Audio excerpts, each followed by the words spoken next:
Bienvenidos a la conferencia Los errores del keynesianismo, que nos va a presentar Juan Ramón Rayo.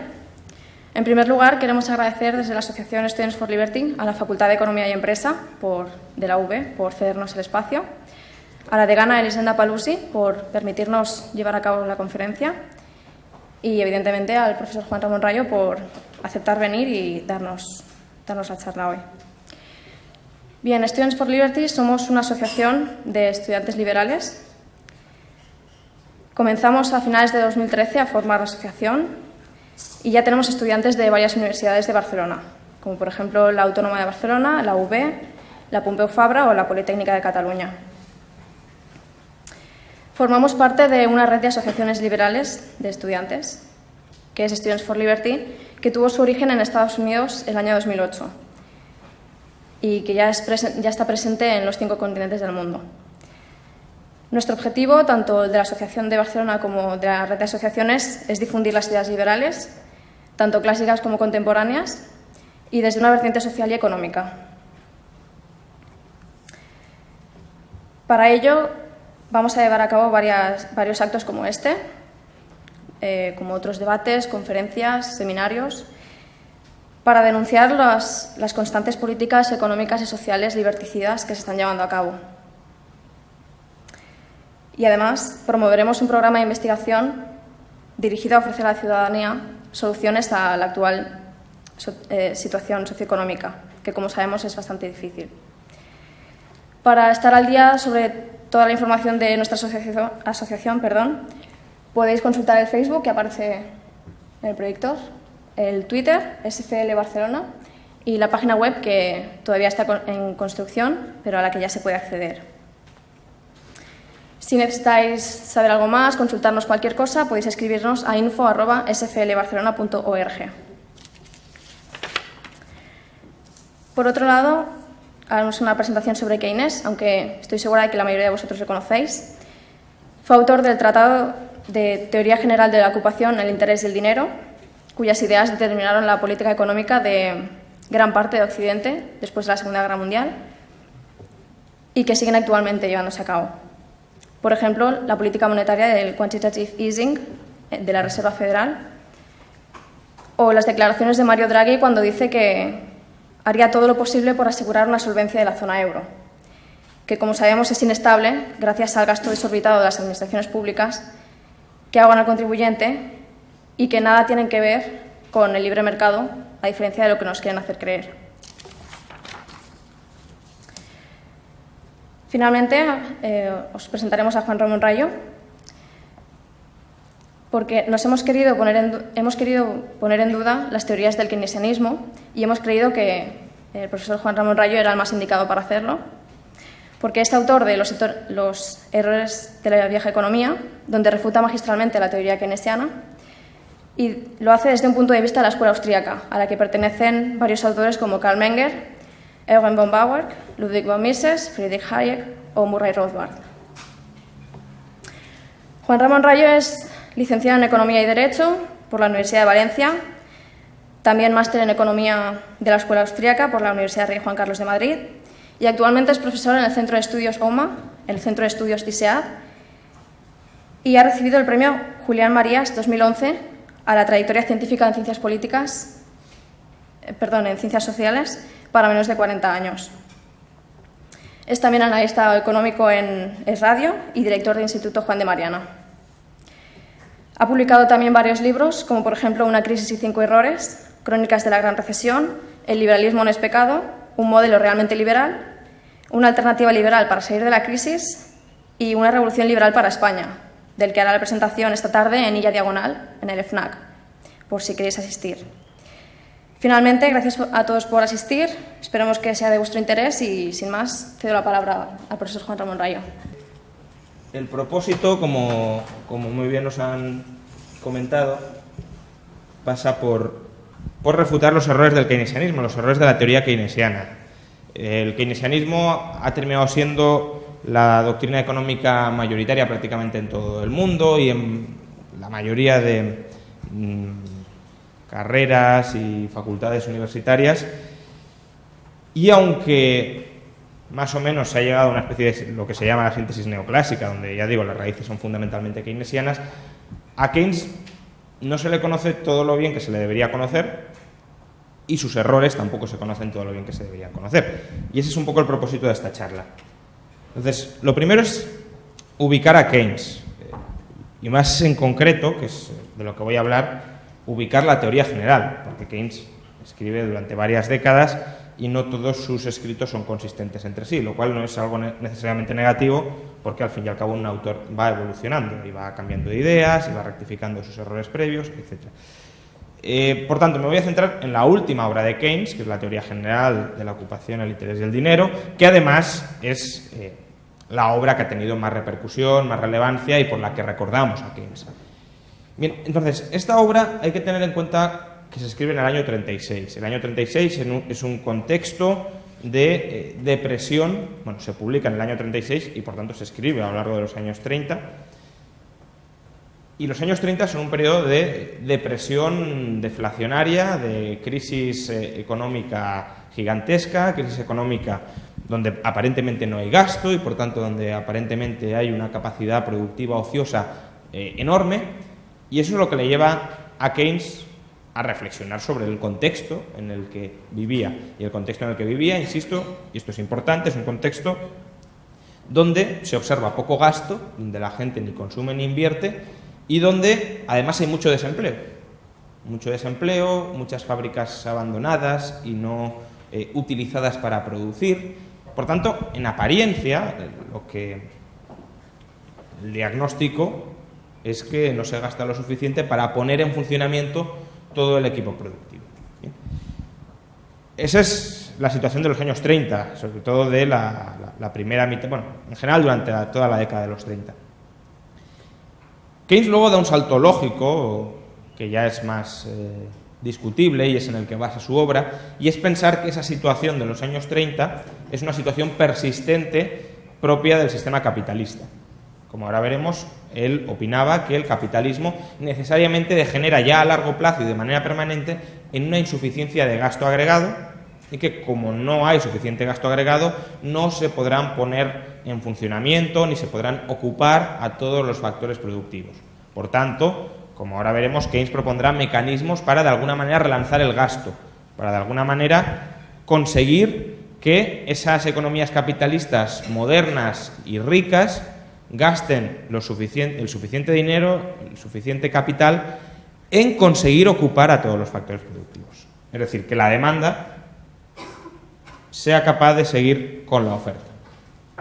Bien, entonces, ese es el contexto temporal, si lo queréis, del pensamiento keynesiano, pero no es el contexto teórico. El contexto teórico o la base teórica de todo el pensamiento keynesiano, o al menos del pensamiento keynesiano expuesto en la teoría general, es una crítica y una presunta refutación de lo que hasta entonces se conocía como la ley de Say. La ley de Say, ahora veremos exactamente lo que dice, pero Keynes la interpreta de una manera que hace parecer a Say directamente tonto. Básicamente, lo que dice Keynes es: desde los tiempos de Say y de Ricardo, los economistas clásicos nos han enseñado que la oferta genera su propia demanda.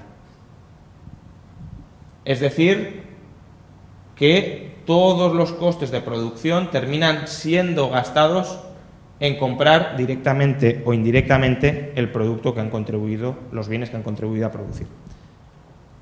Hoy la ley de Say, si se pregunta a cualquier economista medianamente formado incluso, ¿qué es la ley de Say? Directamente nos dirá que la ley de Say es que la oferta genera su propia demanda, o que la oferta crea su propia demanda. Y esto, claro, pues, parece un absurdo. Parece una tontería. ¿Cómo la oferta va a generar su propia demanda? ¿Qué pasa? ¿Que si yo me pongo a vender cualquier cosa, automáticamente me la compran? Aunque sea una producción disparatada, aunque sean viviendas en Seseña, aunque sea cualquier estupidez, me la va a comprar alguien. ¿Todo lo que se produzca va a terminar teniendo salida?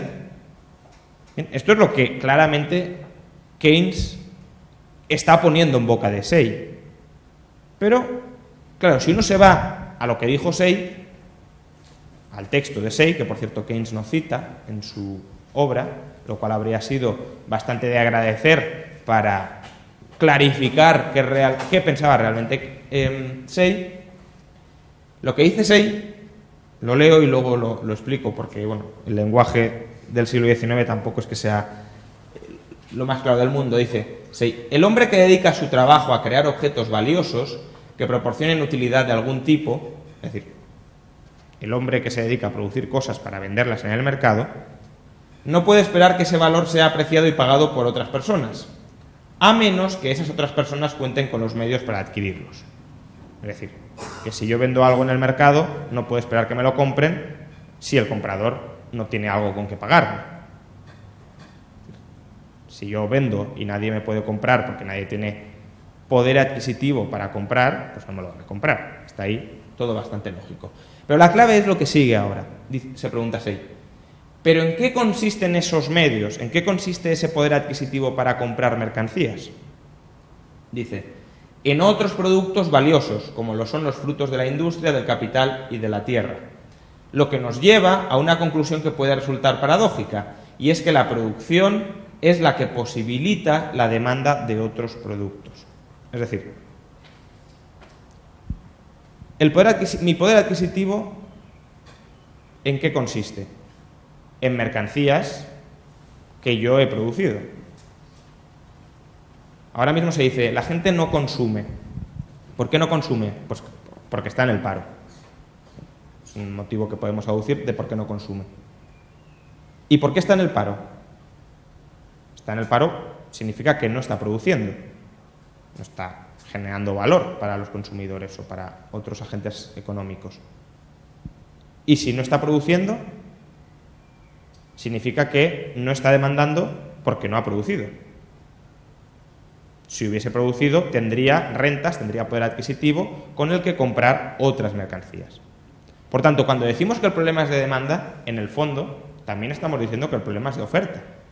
¿Por qué? Porque para demandar previamente tengo que ofrecer. Existe una alternativa, si os fijáis, que eso quizás es lo que Say no terminó de considerar, aunque no está claro. Y es que yo demande no en función de lo que ya he producido, sino en función de lo que voy a producir en el futuro. Eso sería el endeudamiento. Yo gasto hoy y pago mañana. ¿Pero con qué pago mañana? Con mi producción futura. En todo caso, lo que sí es cierto, y solo puede ser así, es que mi gasto actual está limitado o por mi producción pasada o por mi producción futura. Gastar sin producir es robar. Yo me quedo con tu producción y no te doy nada a cambio. Por tanto, por necesidad, la demanda viene limitada por la oferta. Eso es lo que decía Say, simplemente. Que si queremos gastar, tenemos que producir. Que no podemos gastar sin producir. Say no decía, de todas formas, que toda producción, como le atribuye Keynes, vaya a encontrar inmediatamente salida en el mercado. No dice que toda producción necesariamente se vaya a vender. Dice, el exceso de una mercancía concreta se produce o se da cuando su oferta excede su demanda total por alguno de estos dos motivos. Es decir, él contemplaba que en mercancías particulares podía haber un exceso de producción con respecto a la demanda de esa mercancía. ¿Cuáles serán esos dos motivos? O porque se ha fabricado de manera excesiva, o porque la producción de otras mercancías se ha quedado corta.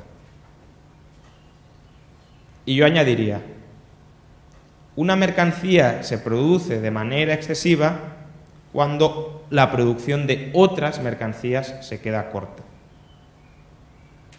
Este es un punto importante que nos remite al concepto en economía de coste de oportunidad. Si yo he producido más de algo, es porque he producido insuficientemente de otras cosas.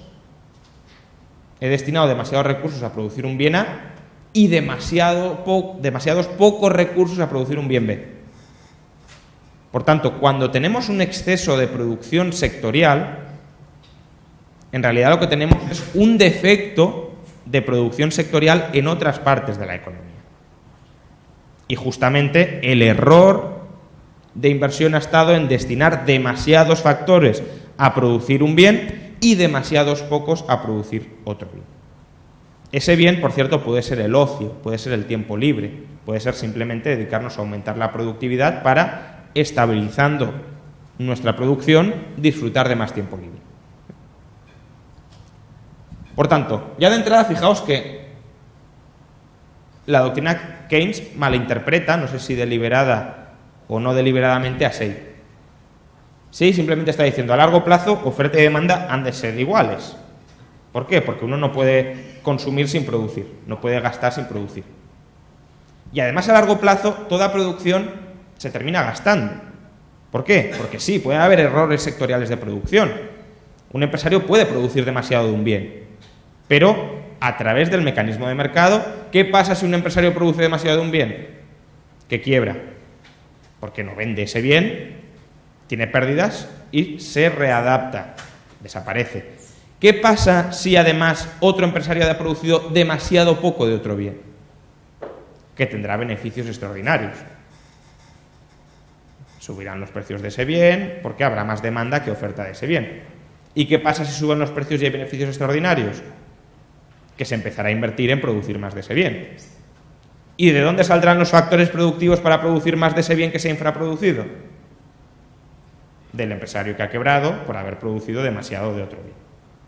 Por tanto, el proceso de mercado lleva, no digo que perfectamente, no digo que sin problemas, no digo que sin dificultades de coordinación, digo que hay una tendencia empresarial a corregir los excesos de producción y a trasvasar los factores que están dedicados a excesos de producción a corregir los defectos de producción de otras mercancías.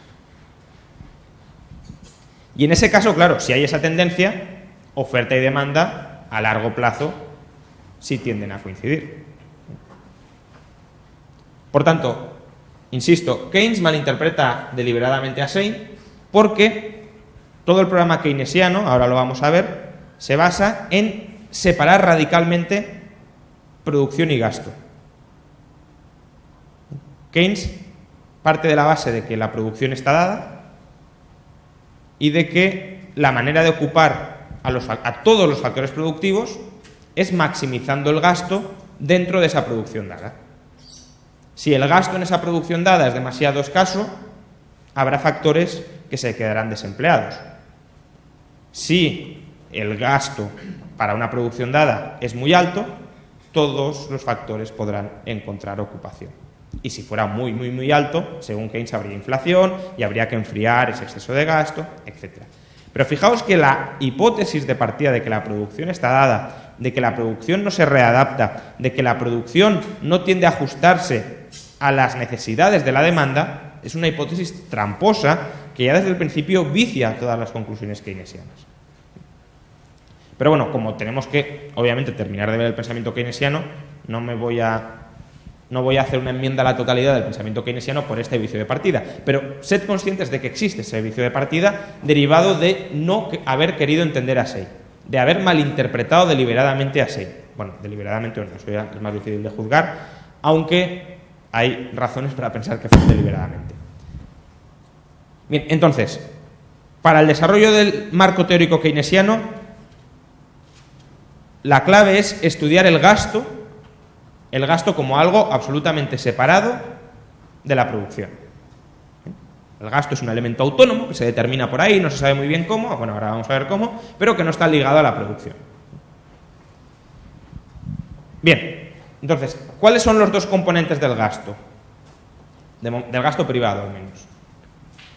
Básicamente es consumo e inversión. Podemos gastar en consumir o podemos gastar en invertir. Y eso es lo que estudia Keynes. El consumo agregado, es decir, qué va a pasar con el consumo agregado y qué va a pasar con la inversión agregada, o qué es previsible que pase. Tened en cuenta que, claro, su propósito, ¿cuál es? Su propósito es mostrar que el gasto agregado será insuficiente para dar ocupación a todos los factores productivos. Por tanto, si quiere demostrar que el gasto agregado va a ser insuficiente para dar ocupación a todos los factores productivos, tendrá que explicar por qué o bien el consumo agregado o bien la inversión agregada, o ambos van a ser demasiado bajos con respecto al nivel que garantiza la ocupación total. ¿Bien? Empecemos por el consumo agregado. Según Keynes, el consumo, entre consumo e inversión, consumo es el elemento más estable de la economía. Él elabora lo que llama la ley psicológica fundamental, que básicamente lo que viene a decir es que cuando aumenta la renta, el consumo también aumenta, pero en una proporción ligeramente inferior. Es lo que se llama propensión marginal a consumir decreciente. Es decir, que si ingresamos 100 más, si nuestra renta aumenta en 100, nuestro consumo aumenta en 90. Y si ingresamos 100 más, nuestro consumo aumenta en 89.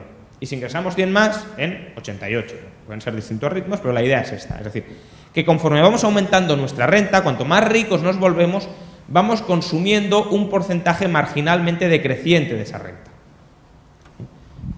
En contrapartida, y eso es lo que considera que puede ser un elemento estabilizador, cuanto más nos empobrecemos, dice Keynes, consumimos un porcentaje relativamente mayor de nuestra renta.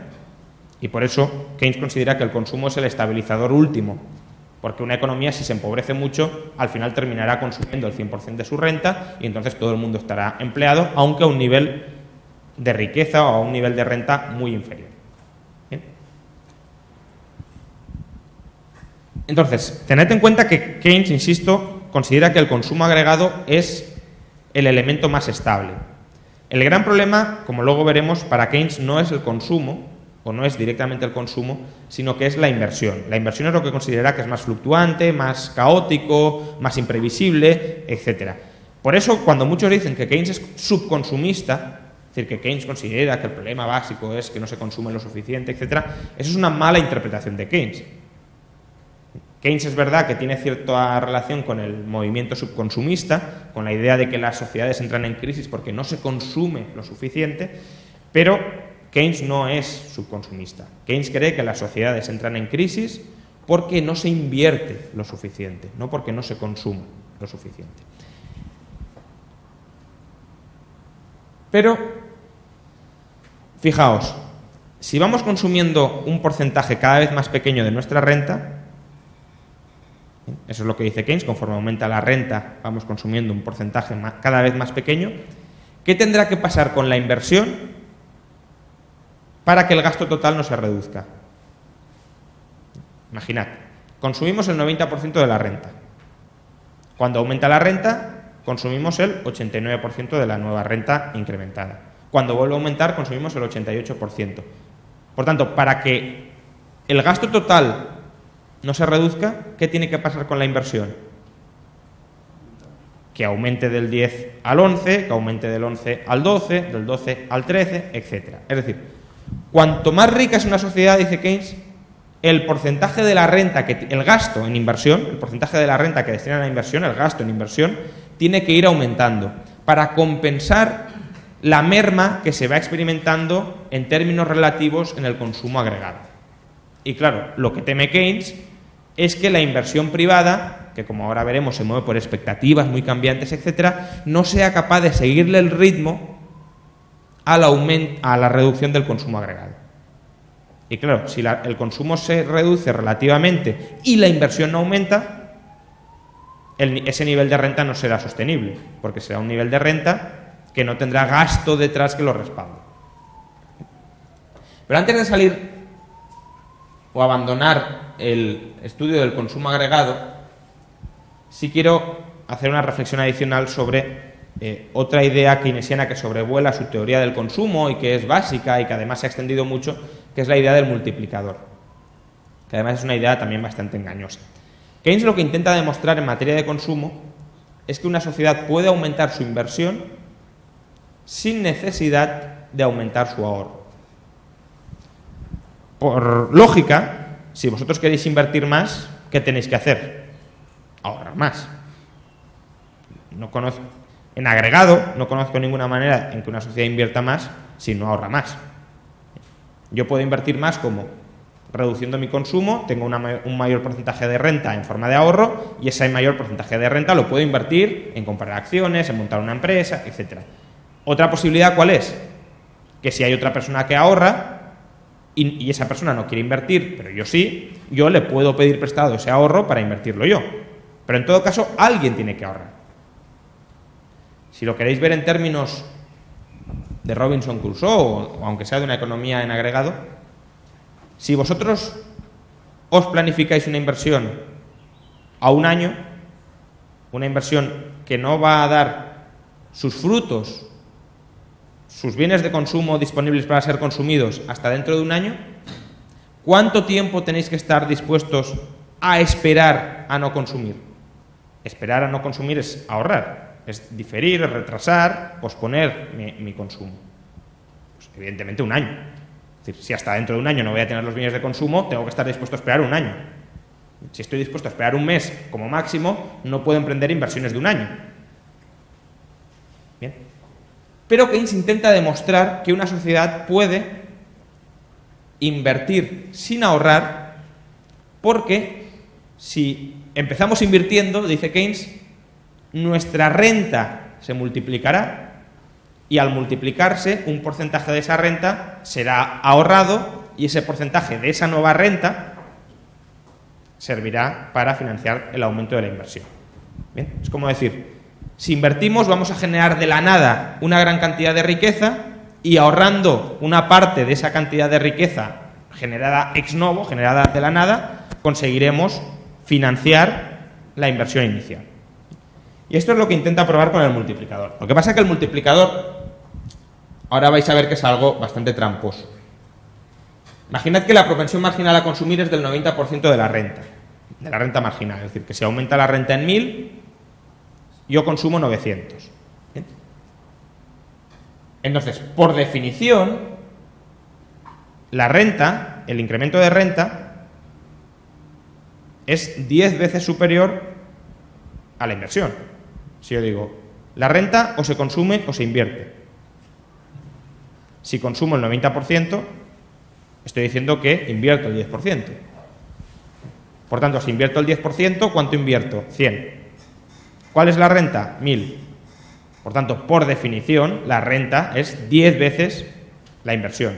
Si estoy asumiendo, insisto, una propensión marginal a consumir del 90%.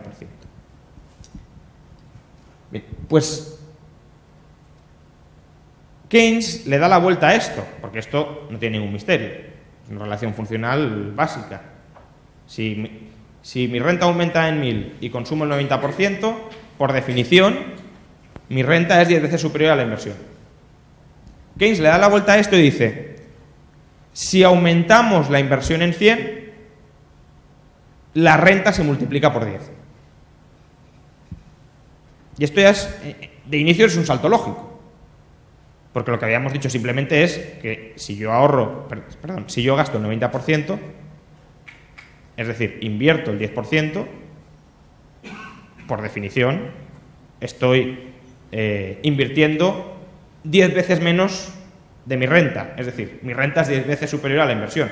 Pero de ahí a decir que si yo invierto 100, automáticamente la renta se multiplica por 10, ya hay un salto lógico muy grande. Y eso es el multiplicador keynesiano. La inversa de la propensión marginal a consumir es el multiplicador. De 1 menos la propensión marginal a consumir. ¿Bien?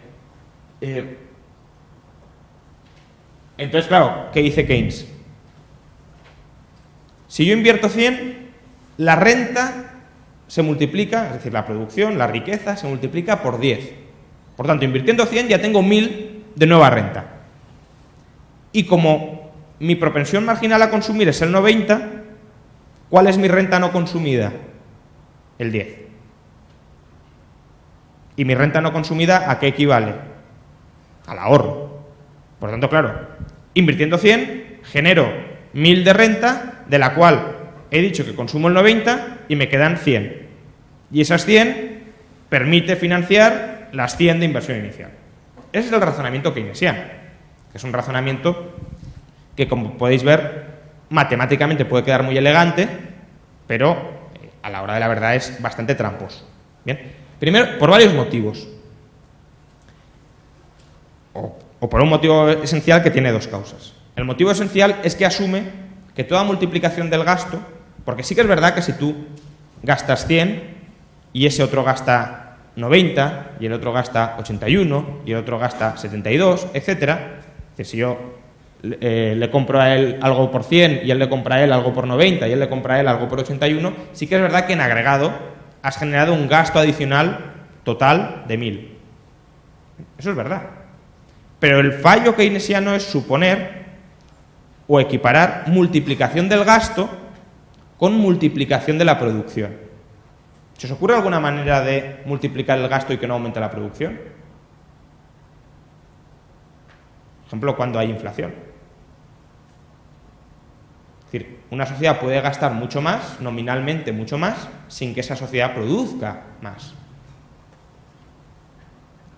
Entonces, para que el multiplicador keynesiano fuera cierto, hay que suponer que todo aumento del gasto se transforma en aumento de la producción. Si no, estamos confundiendo aumento de las rentas nominales con aumento de las rentas reales. Pero claro, para que todo aumento del gasto se transforme en aumentos de la producción, se tienen que dar dos circunstancias. Bueno, la circunstancia fundamental es que tiene que haber capacidad ociosa. Es decir, que tiene que haber empresas que podrían producir si gastaras más en ellas y que no están produciendo porque no hay suficiente gasto.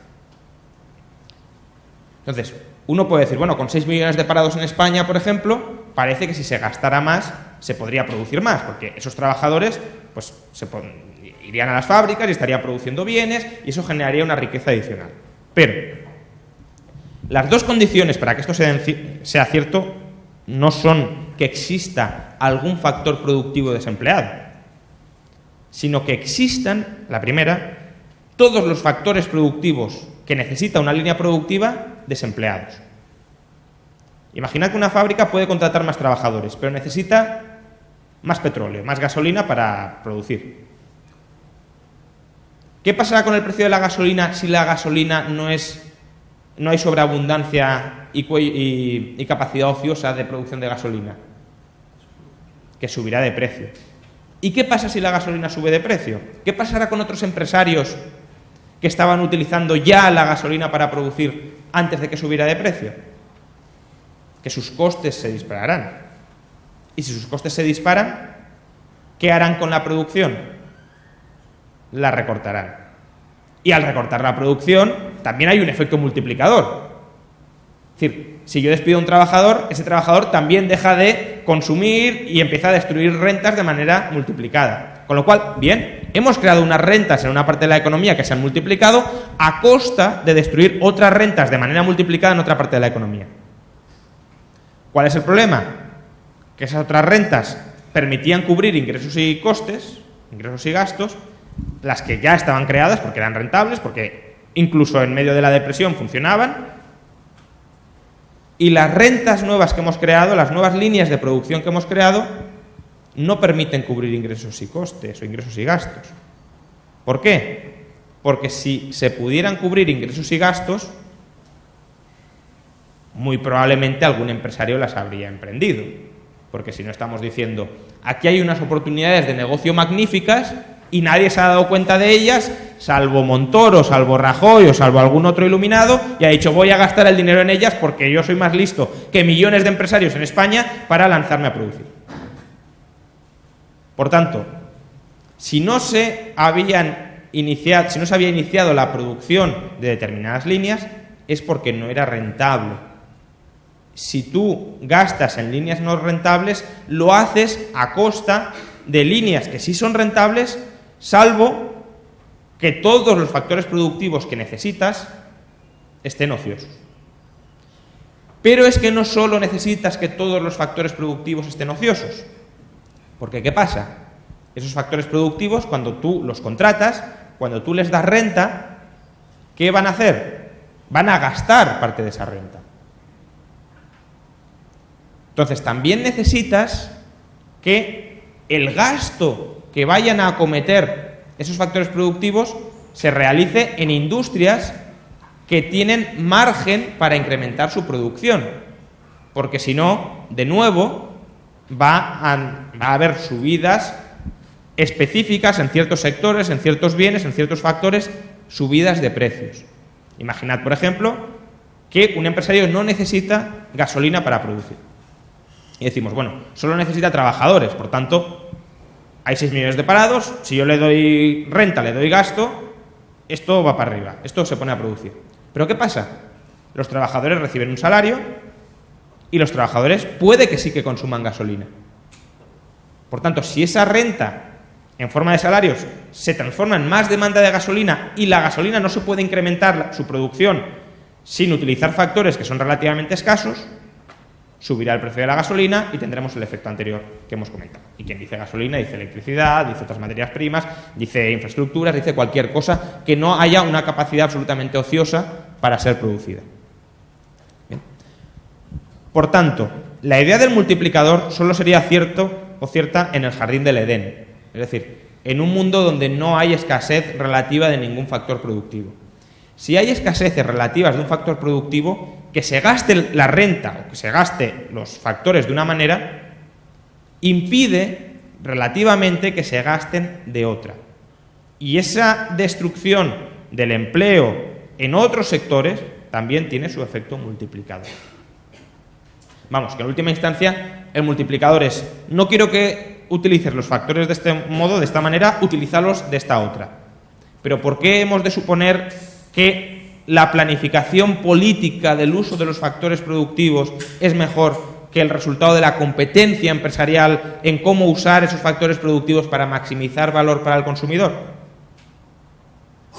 Y si no lo es, estaremos dando un uso subóptimo, un uso ineficiente, un uso inadecuado a los factores productivos que siguen siendo relativamente escasos. No todos, porque puede haber algunos que estén sobreabundantes, pero como no se usan en aislado, como no se usan de manera individual frente a todos los demás, utilizar unos factores productivos implica volver otros que sí son escasos, todavía más escasos y todavía más caros. Bien, eso con respecto, bueno, o por terminar de verlo. ¿Y por qué entonces sigue siendo fundamental que haya ahorro para financiar inversión? ¿Qué es el ahorro? Yo soy un empresario y digo, yo voy a renunciar a gastar durante un año.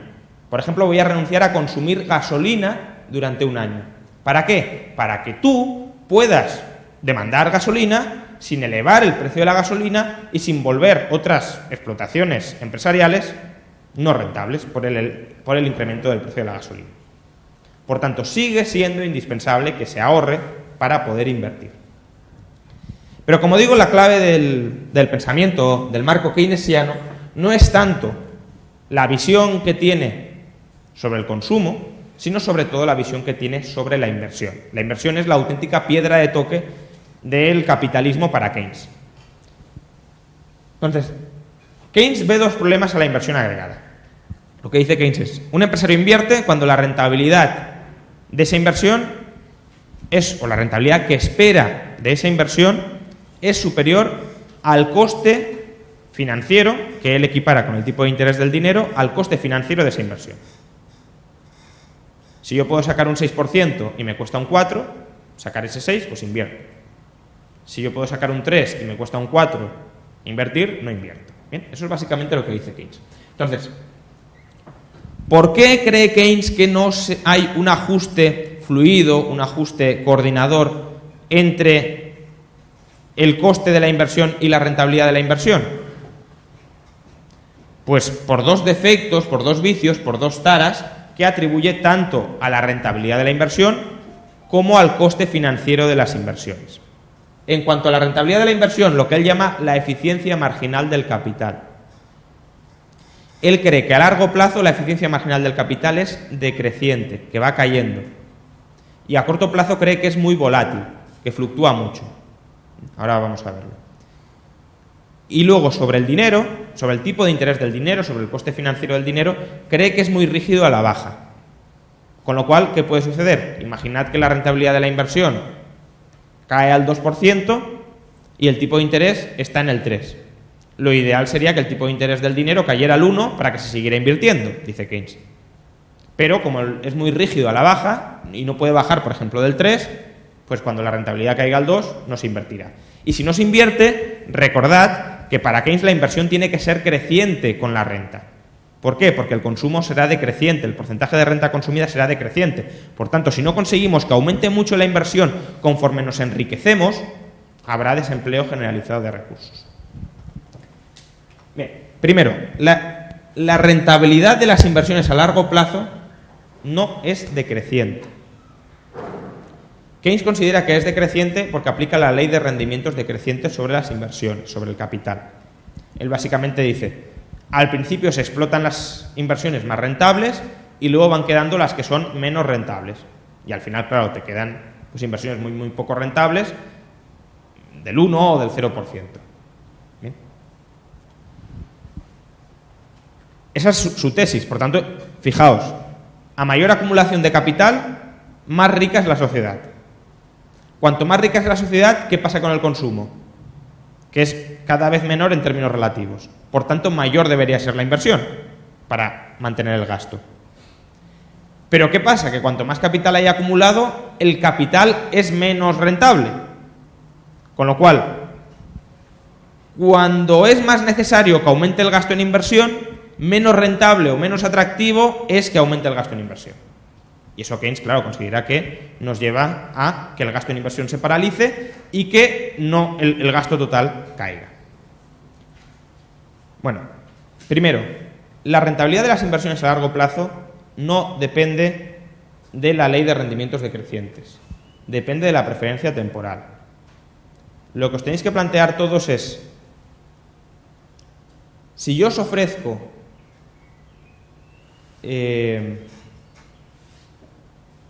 daros, o cuánto pagaríais vosotros, cuánto me pagaríais vosotros ahora porque yo os diera dentro de un año 1.000 euros. ¿Cuánto me pagaríais ahora? Habría una puja. Uno diría 100, 200. Y la gente iría subiendo. 900, 950. ¿Creéis que alguno llegaría a pagar 1.000? Sería absurdo. Porque ¿para qué me vais a dar 1.000 ahora para recibir 1.000 dentro de un año? Tendríais que esperar a recibir esos 1.000, además a lo mejor corréis el riesgo de que yo no os pague, etcétera, etcétera. ¿Bien? Por tanto, habría un momento en el que esa puja pararía. No sé a qué nivel.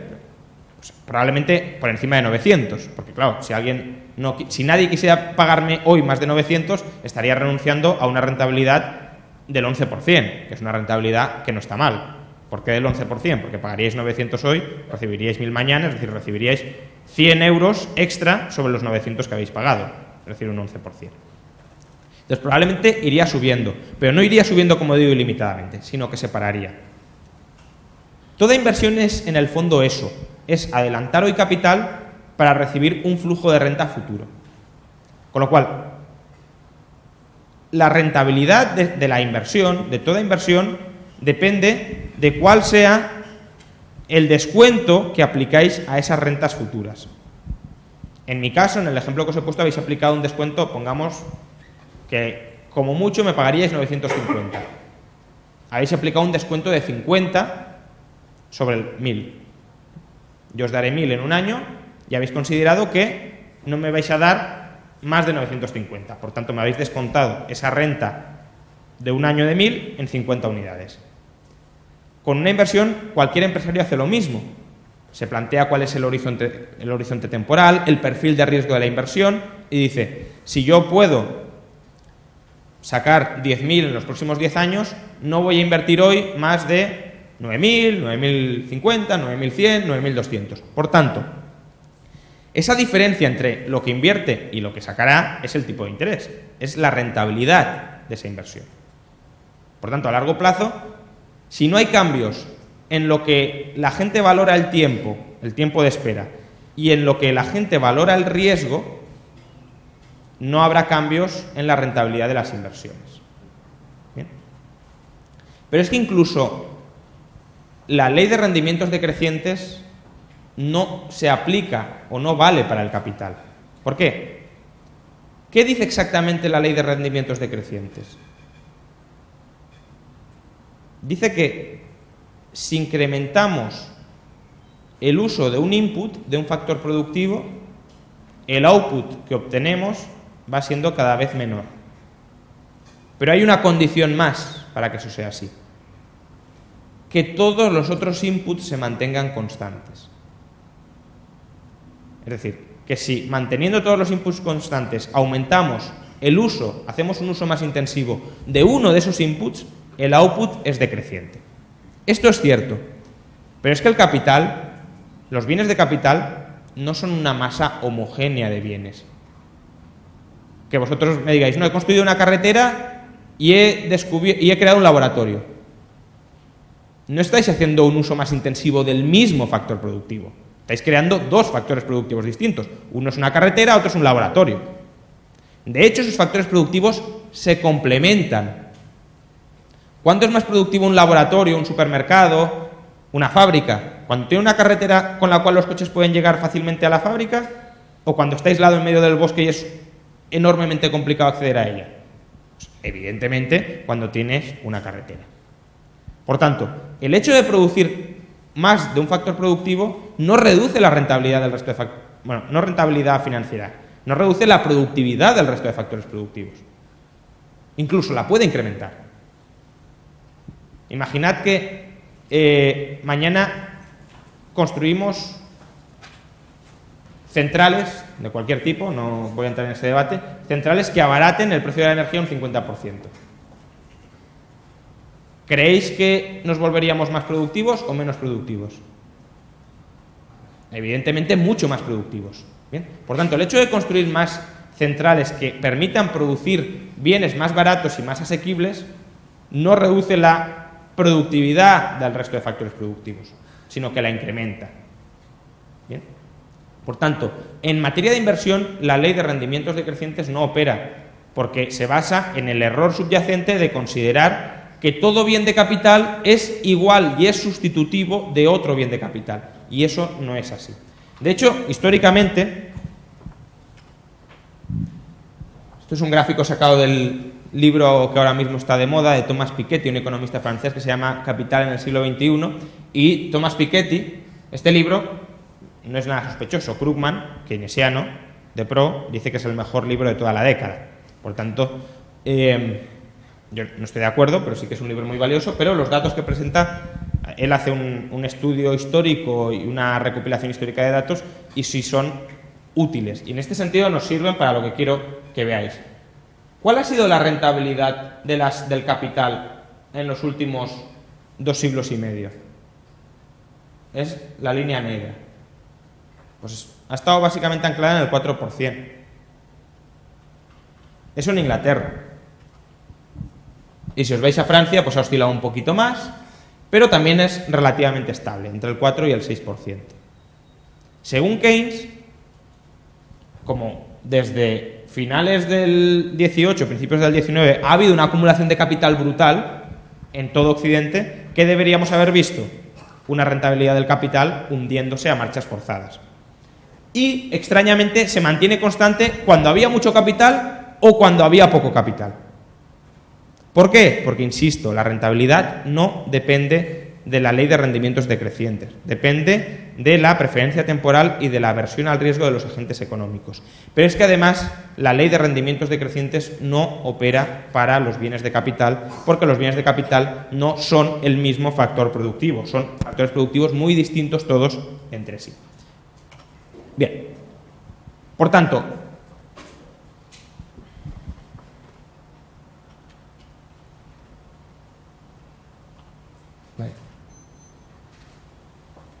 me falta aquí una transparencia. Bueno, a largo plazo Keynes decía que la rentabilidad del capital era decreciente. Falso. A corto plazo decía que era muy volátil. Es decir, que como la gente seguía por criterios de inversión, con lo que se han llamado los animal spirits, es decir, el ánimo con el que va el inversor al mercado, etcétera, la gente se puede volver loca de repente y puede dejar de invertir o puede creer que el mundo se va a acabar en el futuro próximo y que las inversiones no van a ser rentables, etcétera. Y es verdad que hay gente que es maníaco-depresiva y los mercados pueden ser maníaco-depresivos, efectivamente, pero también hay gente que tiene la cabeza fría. También hay gente que Si te abaratan mucho el precio de una inversión, ¿qué podría hacer esa gente? Comprar la inversión. Si te venden algo que vale 100 por 500, perdón, algo que vale 100 por 50, puede que haya gente que se decida a comprarlo por 50. ¿Por qué? Porque la rentabilidad implícita de esa compra es enorme. Bien. Por tanto, es verdad que en el mercado hay elementos desestabilizadores, no digo que no, pero también hay elementos estabilizadores. Y la cuestión es plantearse cuáles prevalecen. Bien. Entonces, Keynes da varios motivos por los cuales cree que van a prevalecer los elementos desestabilizadores sobre los estabilizadores. Él compara la perspectiva de inversión a largo plazo, la de un señor que dice, bueno, ahora las cosas pueden estar muy mal, pero en 2 años se va a solucionar, por tanto, si ahora que están las cosas muy mal me venden duros a 4 pesetas, los compro, porque aunque ahora puede parecer que es algo malo, aunque incluso a lo mejor el mes que viene siga cayendo de precio, yo sé que a 2 o 3 años esto va a valer el doble o el triple, por tanto me interesa entrar. Él compara esa perspectiva de inversión a largo plazo con la perspectiva de inversión del trader en bolsa, del que está comprando y vendiendo todos los días, del que espera anticipar el movimiento de otras personas, aunque sea una inversión maravillosa a largo plazo, aunque sea una castaña a largo plazo, etc. Y cree, insisto, que van a prevalecer los ánimos y los espíritus, los animal spirits, de los inversores a corto plazo sobre los inversores a largo plazo. ¿Y por qué?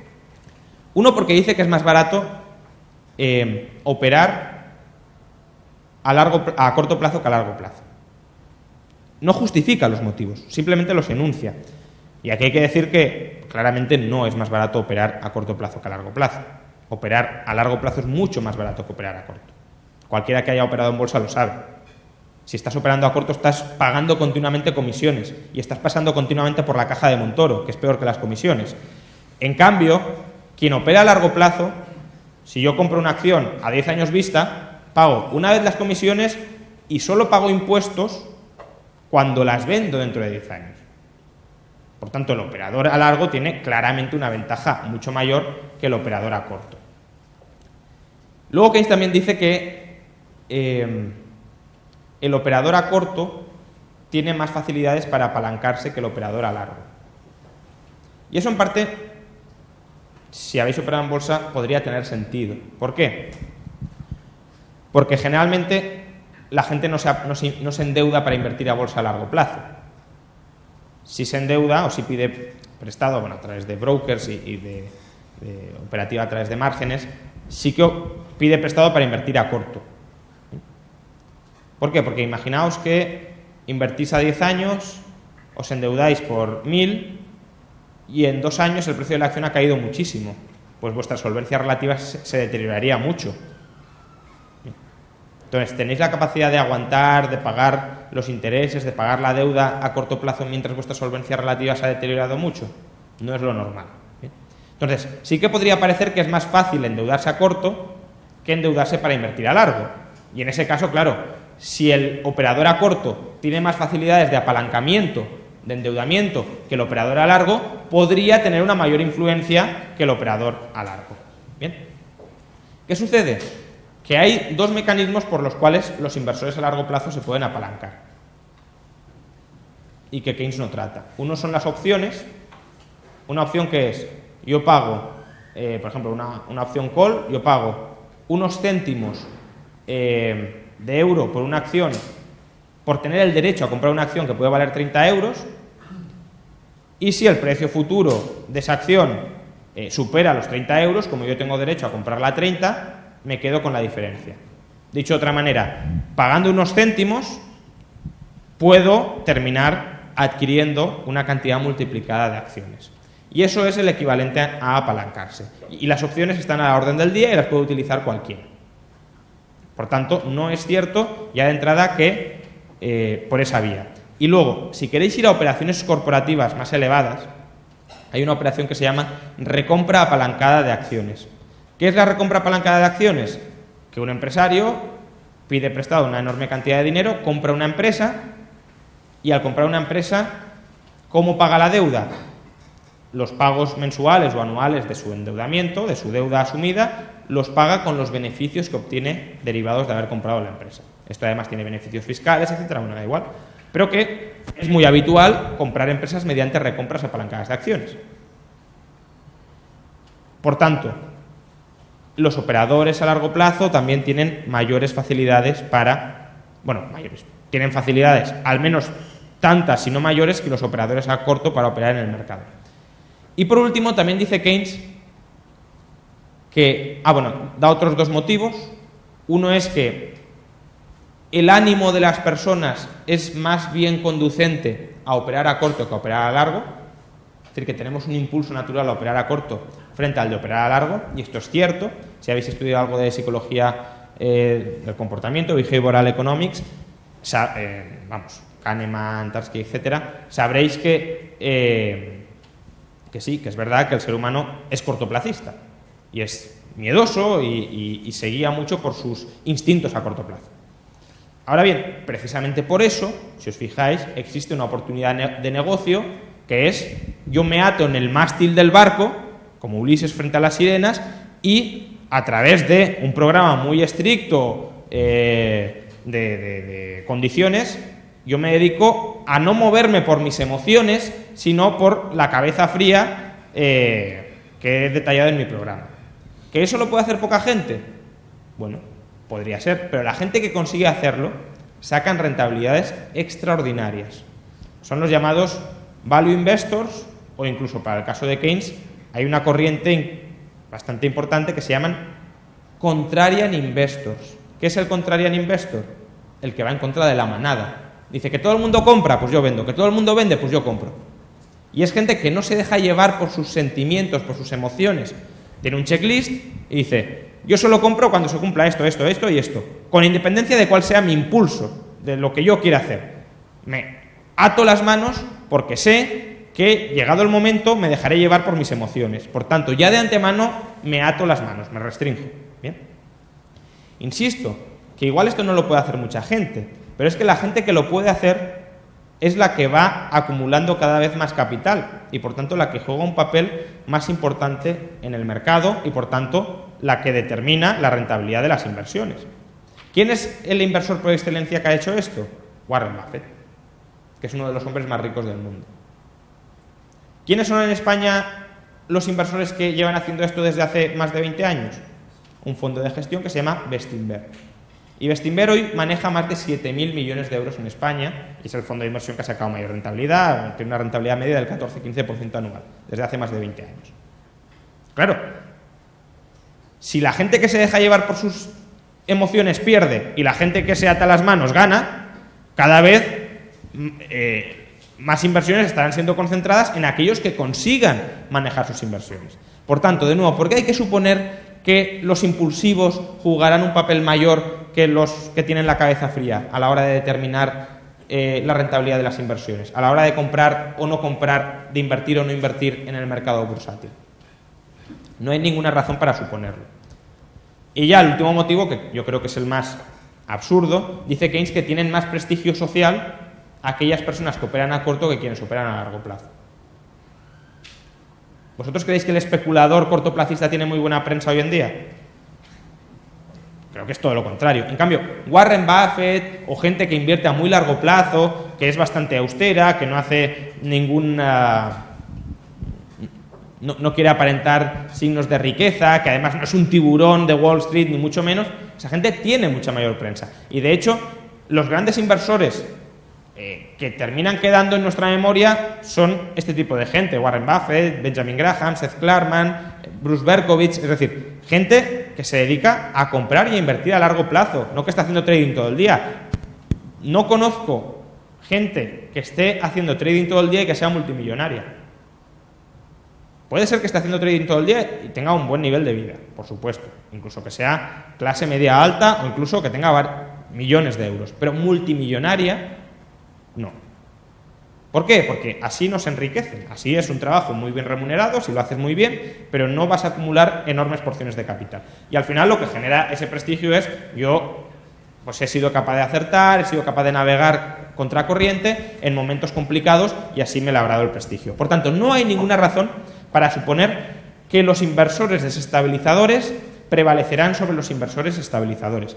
Puede ser que prevalezcan, yo no digo que no, pero fijaos que cuanto más desestabilicen, más oportunidades de negocio están generando para que entren los estabilizadores. Por tanto, ¿por qué hay que suponer que los desestabilizadores jugaron un papel muy predominante durante mucho tiempo? Bueno, eso con respecto a la rentabilidad de las inversiones. No es decreciente a largo plazo y no es necesariamente desestabilizadora a corto plazo. ¿Qué pasa con el tipo de interés del dinero? Recordad, ¿por qué la gente no invierte según Keynes? Porque la rentabilidad de las inversiones cae por debajo del tipo de interés del dinero. La rentabilidad de las inversiones cae a largo plazo o se hunde a corto plazo por expectativas. El tipo de interés del dinero se mantiene muy, muy alto, demasiado alto, a largo plazo. ¿Por qué cree Keynes que se mantiene demasiado alto a largo plazo? Keynes cree que por atesorar dinero tú recibes como una especie de rentabilidad que no es explícita. Es decir, no te ingresan un cheque mes a mes. Pero sí tienes una ventaja, y es que recibes liquidez, estás líquido. Si tienes dinero, digamos que puedes aprovechar oportunidades de inversión que surjan, o puedes gastar cuando tú quieras sin necesidad de tener que malvender parte de tus inversiones, etc. Es decir, que estar en líquido es una ventaja para el inversor.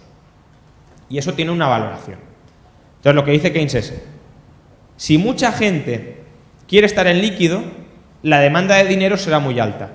Y si la demanda de dinero es muy alta, para que a ti te induzcan a prestar ese dinero, ¿qué te tendrán que ofrecer? Tipos de interés muy altos. Por tanto, si yo valoro mucho tener dinero en la caja fuerte, para que me lleguen a convencer de que preste ese dinero, me tendrán que pagar tipos de interés muy altos. Pero claro, si me tienen que pagar tipos de interés muy altos y la rentabilidad de la inversión es muy baja, ¿qué pasará? Que no se invertirá. Bien, y si no se invierte, cae el gasto, y si cae el gasto, desempleo masivo. Bien, bueno, él dice que los motivos por los que la gente puede querer liquidez son tres. Él llama transacción, para hacer compras y ventas, es decir, si queréis comprar algo necesitáis tener el dinero previamente. Precaución, si tenéis miedo frente al futuro, probablemente atesoraréis dinero, no os podréis invertir en bolsa. Quien crea que mañana se acaba el mundo, no creo que se ponga a comprar acciones bursátiles, ni a prestar el dinero a gente que puede haber desaparecido mañana o que puede haber quebrado, etc. Y luego por motivo de especulación. ¿Bien? Si preveo que los precios van a bajar, yo atesoro dinero y recompro una vez los precios de los activos financieros hayan bajado. Eso es lo que dice Keynes. Además, asume que el dinero no se puede producir, porque ¿qué pasa?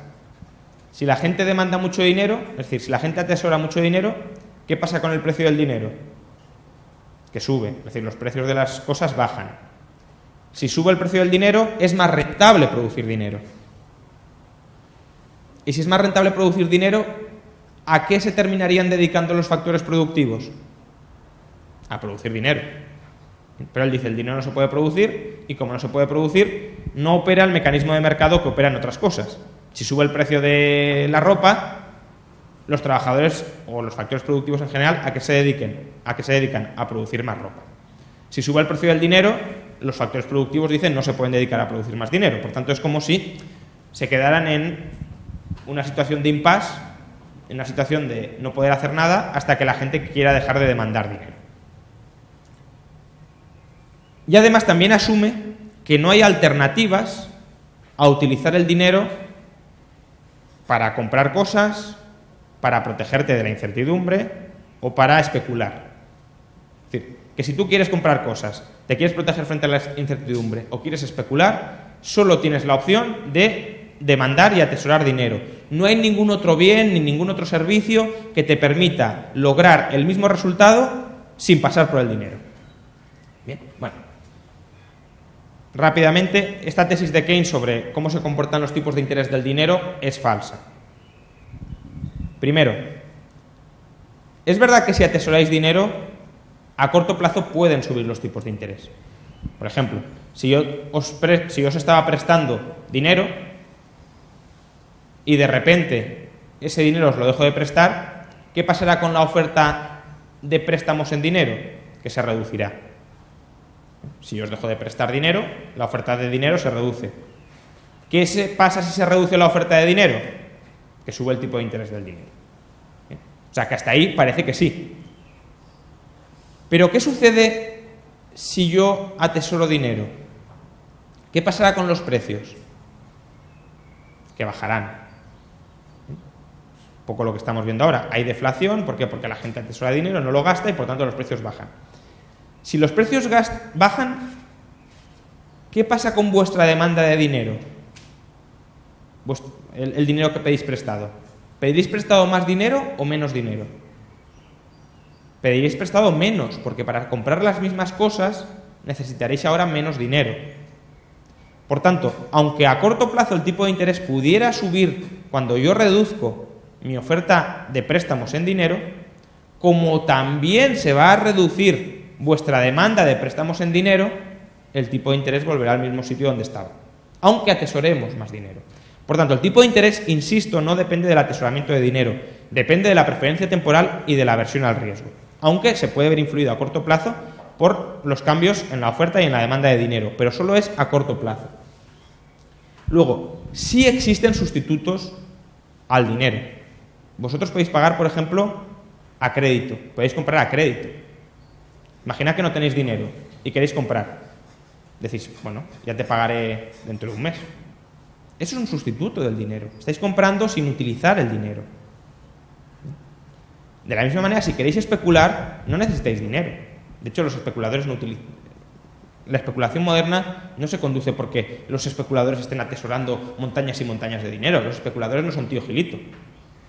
Utilizan derivados financieros, utilizan opciones financieras, etcétera, pero no atesoran dinero. Tú puedes apostar a que el mercado bursátil va a caer sin necesidad de apilar y apilar dinero. Es que nadie hace eso hoy. Por tanto, tampoco existe una demanda de dinero para especular. Si tú crees que el mercado va a caer, pues especulas por otras vías, ¿de acuerdo? Pero sin atesorar dinero. Por tanto, de nuevo, tampoco hay demanda por esto. Como mucho, hay una demanda de dinero ¿para qué? Si tú ves que el futuro está muy, muy, muy negro, atesoras dinero. No te pones a invertir a largo plazo, porque claro, dices, aquí va a haber una guerra. ¿Qué sentido tiene que me ponga a invertir a largo plazo si me van a destruir todas mis inversiones? O si la gente no me va a poder comprar, no voy a poder obtener beneficios. Bien. ¿Qué pasa? Keynes asume que o es blanco o es negro. Que si yo no invierto 30 años, porque creo que a 30 años pues puede haber un cataclismo social o porque va a haber más crisis económicas o lo que sea, si yo no invierto a 30 años, necesariamente tengo que estar atesorando dinero. Pero ¿por qué no puedo invertir, por ejemplo, a un año o a 6 meses? ¿Por qué no puedo dar préstamos a corto plazo, por ejemplo? Porque si tú tienes miedo sobre el largo plazo, con que inviertas a corto, problema solucionado. ¿Y qué pasa si inviertes a corto? Pues que los factores productivos, en lugar de estar en inversiones a largo plazo, se trasladan a inversiones a corto plazo. Y ya está. Pero no hay desempleo de factores productivos por eso. Hay un cambio en el perfil de inversión, que además es un cambio lógico. Imagina que toda la sociedad tuviera miedo de que en 10 años, pues eso, hay una guerra o lo que sea. ¿Tendría sentido que esa sociedad estuviese financiando inversiones a 20 años? No. O imaginad que esperáis que el año que viene, que en 2 años haya un terremoto que asole toda una ciudad. ¿Tendría sentido que nos pusiéramos a construir rascacielos en esa ciudad? No. ¿Por qué?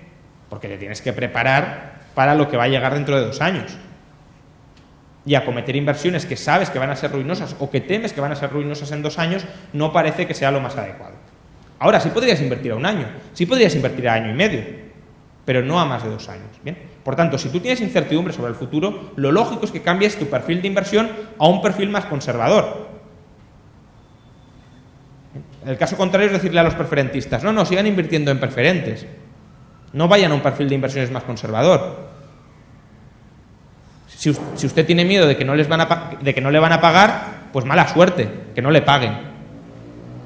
Lo lógico es que al preferentista o el preferentista esté financiando inversiones de tipo conservador, no inversiones ultra especulativas. Bien.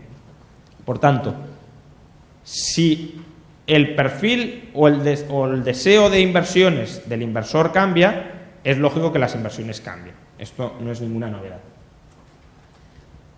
Y además hay otro elemento por el cual el atesoramiento sí es muy importante y sí es muy útil. Imaginad que creéis que hay una burbuja de activos en toda la economía. Imaginad que pensáis que todas las inversiones son malas inversiones. ¿Qué haríais con vuestro dinero? ¿Sería bueno que os obligaran a invertir en alguna de esas inversiones infladas, en alguna de esas burbujas? No. Lo lógico sería, hasta que esto no pinche, hasta que eso no se corrija, hasta que esto no se subsane, yo no invierto en nada. Bueno, pues eso es para lo que sirve el atesoramiento. No te presto hasta que tú no corrijas esto.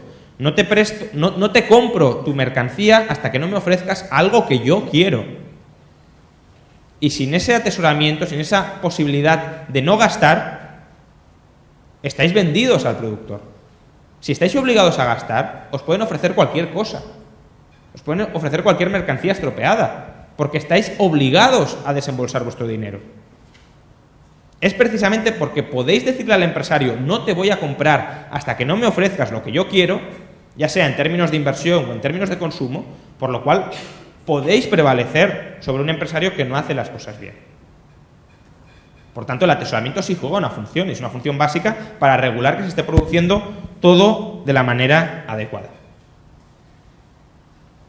Y esto ya muy rápidamente, precisamente, es decir, lo que hemos visto al final es, no hay motivo para pensar que el gasto en inversión va a ser demasiado bajo. De hecho, en los últimos 200 años, salvo en periodos de crisis económica, la inversión ha sido muy alta, a pesar de que supuestamente la rentabilidad de las inversiones sea decreciente y a pesar de que supuestamente los tipos de interés sean artificialmente altos. Ni una cosa ni la otra. Ha habido inversión suficiente. ¿Por qué? Porque la rentabilidad de las inversiones no ha caído y porque el tipo de interés no ha sido artificialmente alto.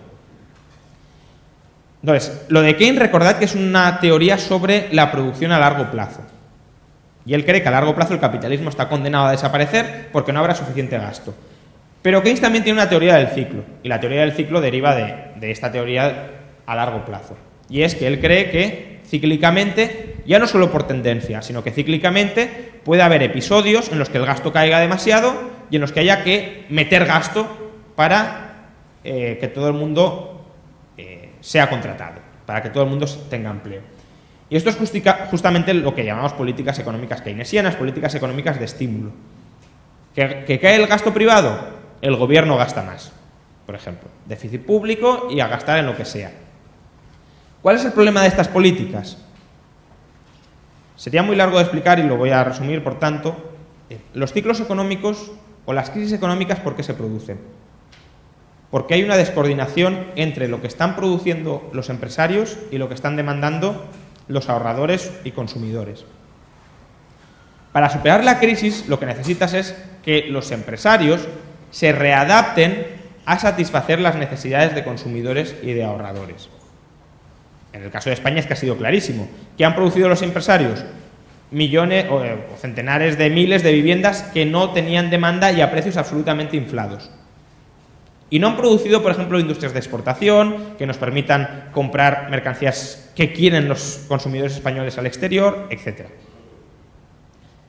Por tanto, lo que necesita España, que es, por un lado, corregir sus errores de inversión, perder capacidad productiva en inmuebles y ganarla en otros bienes, y amortizar su endeudamiento, porque todo esto se ha financiado con deuda.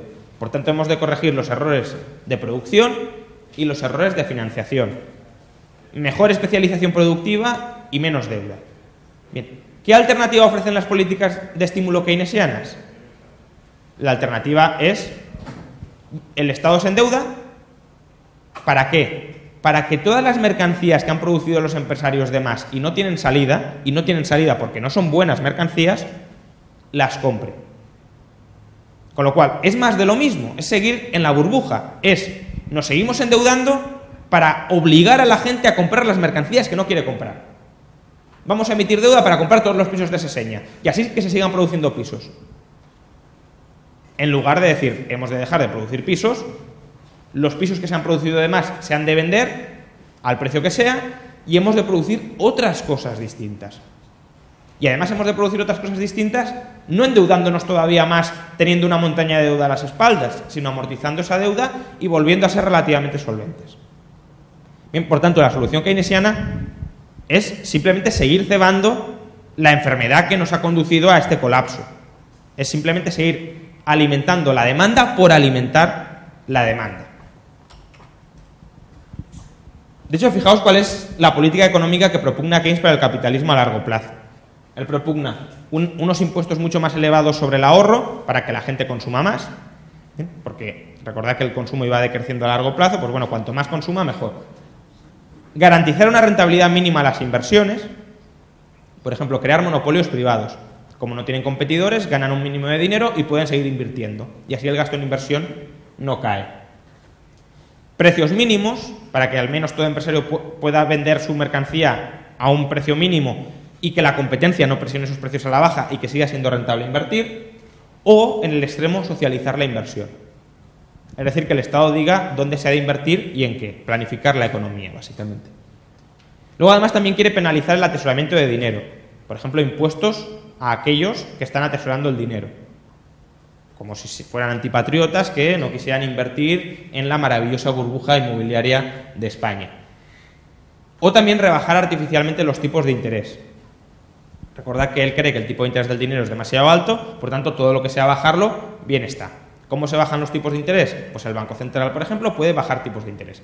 ¿Pero qué pasa si bajas los tipos de interés artificialmente? Que estimulas un sobreendeudamiento artificial para invertir a más largo plazo o en inversiones más arriesgadas que las que quieren financiar los ahorradores. Porque si los ahorradores quisieran financiar inversiones con ese perfil temporal y con ese perfil de riesgo, ¿qué habrían hecho? Habrían prestado el dinero a esos tipos de interés. Si no lo hacen, es porque no quieren. Es lo que os preguntaba antes. ¿Por cuánto estáis dispuestos a comprarme 1.000 euros en un año? Imaginad que no estáis dispuestos a comprármelo nadie por más de 900 euros. Y llega el Banco Central y te dice, yo por 999. Claro, ¿yo qué haría? Me pondría a vender promesas de 1.000 euros a un año. ¿Por qué? Porque me estaría endeudando al 0,1%.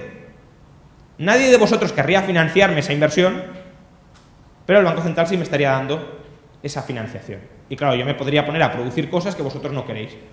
Vosotros a lo mejor queréis gastar vuestro dinero mañana y yo me pondría a producir cosas para dentro de un año, de 2 o de 3. Por lo tanto, habría una descoordinación. Y eso es lo que se consigue con tipos de interés bajos. Y luego, la última maravillosa receta de Keynes es aumentar el gasto público estructuralmente, sea en lo que sea. Él dice, hombre, si puede ser útil, mejor. Pero si es gasto público inútil, también sirve. Porque el objetivo es estabilizar el gasto. Y claro, si no hay cosas útiles para gastar, pues gastemos en cosas inútiles. Por ejemplo, y ya termino con esto, citas textuales de Keynes, dice: el endeudamiento para hacer gastos ruinosos puede enriquecer a la comunidad. La construcción de pirámides, los terremotos y hasta las guerras pueden servir para aumentar la riqueza.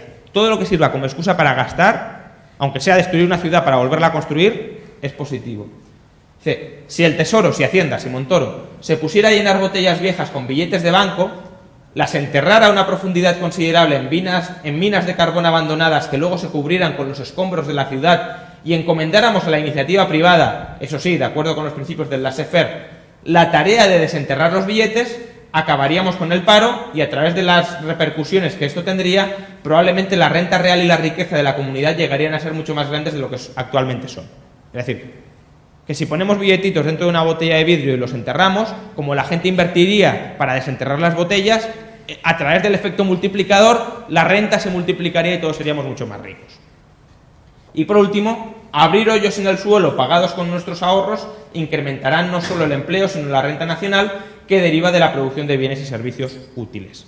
Es decir, lo típico que decimos de que cavar agujeros para volverlos a llenar es una política que genera riqueza. Bueno, lo que quiero que veáis es, y volviendo a Say, que al final nuestras posibilidades de gasto están limitadas por nuestras posibilidades de producción.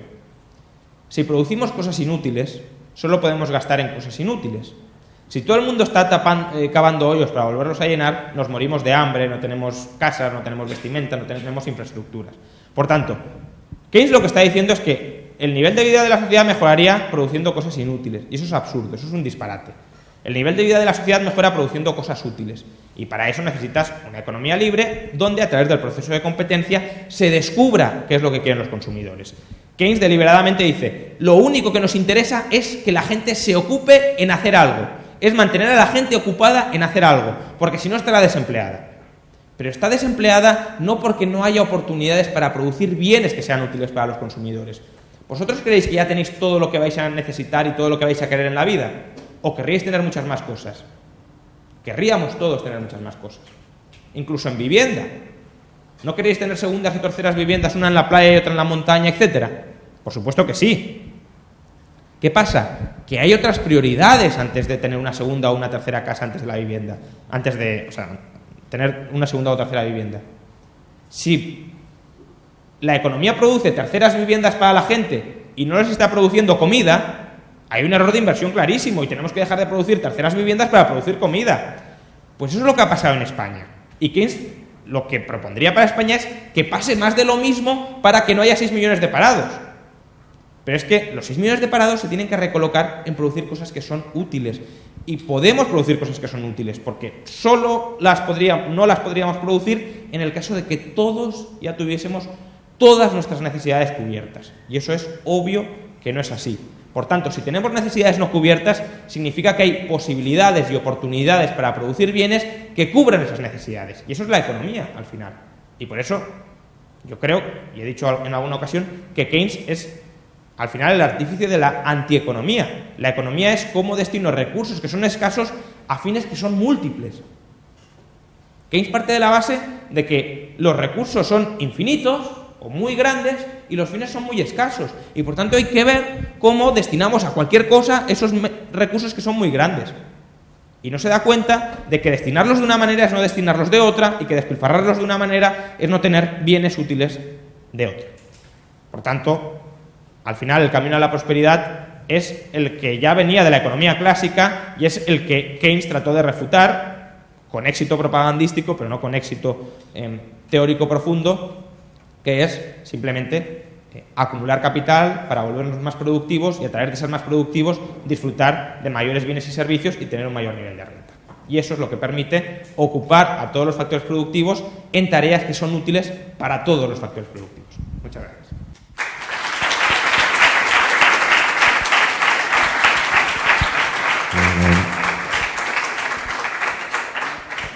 Bueno, muchas gracias, Juan Ramón. Esperamos que os haya resultado interesante y pasamos al turno de preguntas.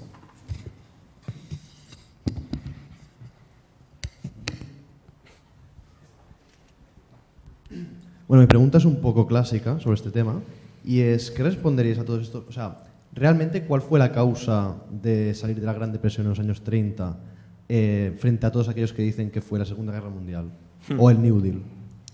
No, bueno, el New Deal yo creo que cada vez menos gente lo dice. Ahora la tesis de consenso es que lo que nos sacó de la Gran Depresión fue la Segunda Guerra Mundial. Yo creo que es evidente que una guerra no te saca de... O sea, no genera prosperidad. Una guerra destruye prosperidad. Una guerra destruye riqueza. El hecho de que la gente estuviese produciendo tanques o vestimenta para los militares no aumentaba su nivel de vida, porque no disfrutaba de esos bienes. Lo que habría incrementado el nivel de vida es producir automóviles, es producir vestimenta civil, etcétera, pero no botas militares, rifles, todo eso, evidentemente, puede ser necesario para ganar una guerra, no digo que no, si te van a invadir, etcétera, pues bien está que te defiendas, pero que no aumenta tu nivel de vida. Entonces, a mi juicio, lo que saca al mundo de la Gran Depresión es una serie de circunstancias que se dan una vez terminada la guerra. Hay que pensar que los años 30 no eran un oasis de paz y tranquilidad y que de repente se vieron asolados por una guerra que no esperaba nadie. Los años 30 fue una década caótica en todos los sentidos en materia económica, materia monetaria, materia de gasto, materia de quiebras bancarias y de países, materia de agresiones militares, en materia de rompimiento del comercio internacional. Y todos esos elementos que los liberales sabemos que destruyen riqueza a marchas forzadas se revierten a partir del año 45. Pensad que en el año 45 se pone fin a la guerra. Por tanto, primer elemento fundamental, la paz genera riqueza, por supuesto. La paz genera prosperidad, genera división del trabajo, genera cooperación entre ciudadanos, genera división del trabajo. Bien. Luego, hay una estabilización monetaria, que es Bretton Woods, que nos podrá gustar más o menos, pero es una estabilización monetaria, frente al caos de las devaluaciones competitivas de los años 30. Luego, tienes una reapertura comercial. Las semillas de lo que hoy sería la Organización Mundial del Comercio, que de nuevo nos podrá gustar más o menos, pero desde luego ha desarmado parte de los aranceles, pues todo eso se inicia en la Segunda Guerra Mundial. De hecho, bueno, incluso el Plan Marshall, pues eso es, vamos a restablecer los flujos comerciales entre Estados Unidos y Europa, etcétera, etcétera. Y luego, es que además en la Segunda Guerra Mundial tienes... Primero, que la sociedad venía ahorrando muy altamente desde la Segunda Guerra Mundial. ¿Por qué? Porque no podían consumir y les forzaban a ahorrar, pero en cierta medida esa tasa de ahorro se mantiene muy alta y además es que el gobierno pasa a ahorrar. Estados Unidos en 2 años, desde el año 45 al año 47, pasa de un déficit del 24% del Producto Interior Bruto a un superávit del 2%. Ahora estamos diciendo que estamos ahorrando porque hemos pasado de un déficit del 10 a uno del 7. Bueno, en 2 años, insisto, pasó de un déficit del 24% a un superávit del 2%, es decir, 26 puntos de ajuste fiscal. Claro, ese ajuste fiscal, ¿dónde se fue? Se fue a la economía privada y a generar riqueza en el sector privado. Por tanto, yo creo que hay muchas otras causas que explican por qué el mundo volvió a generar riqueza y que no tienen nada que ver con que nos estuviéramos matando entre todos. ¿Por qué crees que se impuso la visión keynesiana a la austríaca en el mainstream, creo que también académico? Sí.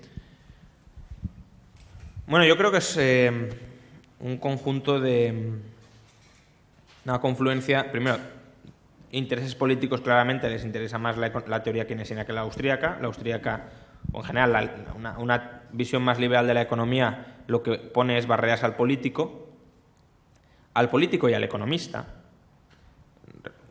Una de las frases que más me gusta de economía es una frase de Hayek que dice: la tarea de la economía es que comprendamos lo poco que conocemos de lo mucho que queremos controlar.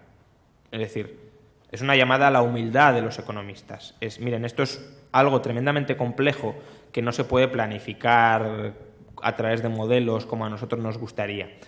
Entonces, esa llamada a la humildad pone límites a la acción del político y del economista. Y la gente disfruta metiéndose en la vida de los demás. El político quiere planificar la vida de los demás, el economista quiere pasar a la historia como el gran hacedor de lo que sea. Y por tanto, si no hay una cierta humildad intelectual entre políticos y economistas, sino una cierta arrogancia y prepotencia intelectual, lo lógico es que tiendan a favorecer corrientes de pensamiento que les eleven a un altar, básicamente. Y el keynesianismo es una corriente de pensamiento que te eleva en un altar, te convierte en salvador de la economía y de la sociedad. Ese es un motivo. Que ya no quiero decir que sea algo deliberado, simplemente es algo incluso de inconsciente, de, oye, ¿dónde prefiero especializarme o qué teorías prefiero terminar comprando sin procesarlo demasiado, pero sí casi instintivamente? Y luego además hay otro elemento, y es que, claro, la receta austríaca es ahorren, inviertan, saneen sus malas inversiones, no reinflen burbujas, liberalicen la economía para que se pueda reajustar la economía. Y claro, en los años 30 hubo una destrucción masiva de capital, una destrucción masiva de buenas inversiones. Y eso en apariencia fue porque como que se había hecho caso a los austríacos diciendo, oiga, que quiebre todo lo que tenga que quebrar. Y claro, al quebrar todo lo que aparentemente tenía que quebrar, el desastre fue gigantesco. ¿Qué pasa? Que si uno analiza por qué hubo tal quiebra masiva de capital productivo, uno se da cuenta de que a lo mejor no fue tanto por libre desarrollo de la economía de mercado, sino por las intervenciones políticas. En los años 30 se establece el mayor arancel de la historia de Estados Unidos, el Smoot-Hawley. Es un arancel que prácticamente pone fin al comercio entre Estados Unidos y Europa. En un momento en el que los flujos comerciales estaban muy interrelacionados, pues que te impidan vender, porque si no permites que los estadounidenses compren a Europa, los empresarios estadounidenses no pueden vender a Europa, pues te machaca. Si tú eres una empresa que estás especializada en exportación y no puedes exportar, pues quiebras. Luego tienes que los principales bancos, las principales quiebras bancarias se empiezan a producir casualmente en bancos que financiaban comercio a la exportación. ¿Por qué? Pues claro, la empresa que no puede exportar no te paga, quiebras. Luego, además, en el año 31, no solo se produce una situación de quiebras empresariales y bancarias masivas, sino también una quiebra de estados. Todos los estados empiezan a abandonar el patrón oro. Y sobre todo abandona el patrón oro Inglaterra, en septiembre del 31. Y eso, claro, con perspectiva, pues parece... quizá no seamos capaces de ver la importancia que tuvo. Pero yo lo comparo a lo que habría sucedido si en 2012 se hubiese roto el euro. Tú imagínate que hace 2 años se rompe el euro. La eurozona estaría devastada. ¿Por qué se podría haber roto el euro? Pues porque había gobiernos que gastaban mucho más de lo que ingresaban. Si se hubiese roto el euro, ¿de quién habría sido responsabilidad? De gobiernos que gastaban mucho más de lo que ingresaban. ¿De quién habría sido culpa, por tanto, la devastación económica seguida de la ruptura del euro? De gobiernos que gastaban mucho más de lo que ingresaban. Claro, uno podría decir, no, es culpa del libre mercado, porque, bueno, caray, se ha roto el euro y han empezado a quebrar empresas. ¿Qué tontas son estas empresas que no han sido capaces de readaptarse? Pues en los años 30, a principios de los 30, pasó eso. Inglaterra abandona el patrón oro, hay una fuga masiva de capitales de los países porque no sabían qué países iban a quebrar y cuáles no, y todo eso se devasta. Y ya tienes quiebras bancarias todavía más masivas en Estados Unidos, etcétera, etcétera. Y claro, es que todo eso es una destrucción de capital brutal. Si tú eso lo atribuyes al libre mercado, pues tenderás a ver que el libre mercado genera devastación. Si, en cambio, lo atribuyes a restricciones comerciales, controles de precios, que los hubo, vamos, toda la economía los precios estaban controlados por un lado y por otro. Por cierto, los controles de precios es otro de los elementos que se empieza a levantar y se le empieza a poner fin después de la Segunda Guerra Mundial, y es fundamental. Es decir, si tú no puedes vender con rentabilidad, no inviertes, está claro. Y luego, ya directamente, la indisciplina monetaria y la ruptura del patrón monetario mundial, pues claro que tienes un caos económico, que es lo que se vivió. Y ese caos económico atribuido al libre mercado es lo que debilita aparentemente la postura austríaca cuando debería debilitar la postura intervencionista. Gracias. Una pregunta. ¿Cree que es posible un crecimiento económico sin que haya quiebras o suspensiones de pagos masivas? ¿Es posible devolver tanta deuda? Perdón, es que no he entendido la primera parte. ¿Es posible? ¿Es posible devolver tanta deuda? ¿España, Estados Unidos, Francia pueden devolver tanta deuda? Actualmente, hombre, por poder sí pueden. Aunque estamos o hemos estado en ratios históricas de endeudamiento, al final tu capacidad para devolver tu deuda depende de tu capacidad de ahorro. Y Occidente tiene una capacidad de ahorro mucho más grande de lo que está ahorrando ahora mismo. Las expectativas, al parecer, hablar sobre expectativas siempre es complicado porque pueden cambiar en cualquier momento, pero al parecer las expectativas no están apuntando en una dirección de mayor inversión. Y de hecho es que el PIB en 2013 creció menos que el PIB en 2012 sin Abenomics. Por tanto, bueno, la inversión no se está relanzando, etcétera. ¿Cuál es el problema de Japón? Pues el problema en el que puede caer España, que tiene muchísima deuda, no han querido amortizar la deuda, no han querido subsanar las malas inversiones y por tanto están todavía en la agonía de la burbuja de los años 90. ¿Por qué? Porque el sector privado se ha reducido muchísimo su deuda, pero el sector público ha incrementado todavía más su deuda. Con lo cual, la deuda total de Japón es hoy algo más alta que al terminar la burbuja inmobiliaria y financiera.